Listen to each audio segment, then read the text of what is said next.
Les rencontres internationales des cinémas arabes sont nées après l'association qui l'organise. L'association Aflam, elle existe depuis bien plus longtemps, depuis 2000. Sa vocation est de diffuser les cinémas arabes à Marseille et en dehors de Marseille. À partir de 2013, Aflam s'est engagé dans cette aventure que sont les rencontres internationales des cinémas arabes à l'occasion de l'événement Marseille, capitale culturelle de l'Europe.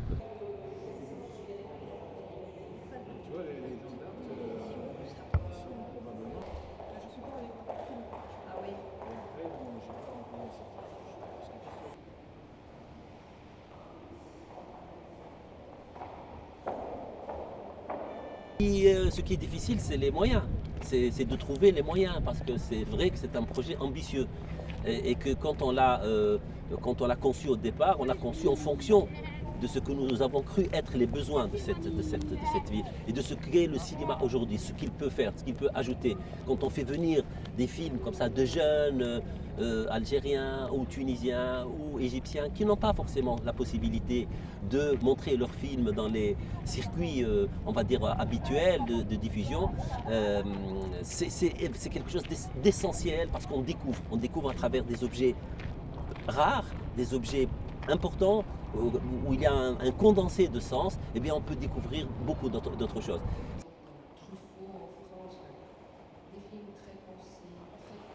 Vraiment un choix délibéré. Se termine à la fin pour juste un seul plan en couleur à la fin. So this is simply a film about three people trying to make their own choices in life, and I don't find it very strange that many critics are seeing this film as a very political film about the current situation in Egypt. Donc j'aimerais demander à Ahmed. And to have this modern picture and the modern feeling of the current Cairo. I think they are doing something very important, because here in Marseille, it's a very special city, it's very special with the dynamics of the people who live here.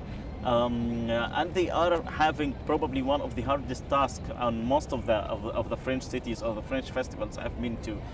That's why I'm trying with every film to be here.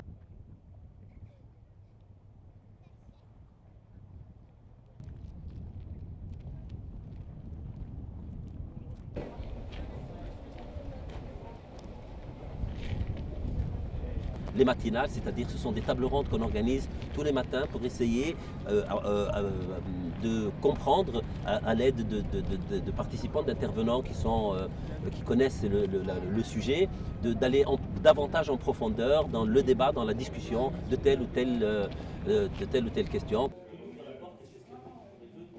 En plus, on ouvre la porte, donc...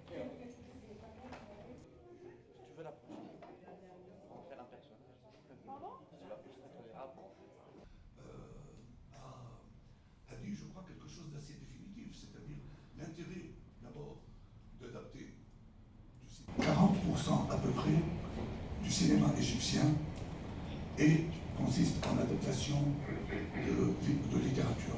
40%. Dans son œuvre. Voilà. Donc 5 personnes, 5 éléments de présence d'ailleurs, pardon. Donc vous connaissez peut-être l'histoire des histoires vraies en Méditerranée, où ils demandaient tout autour de la Méditerranée au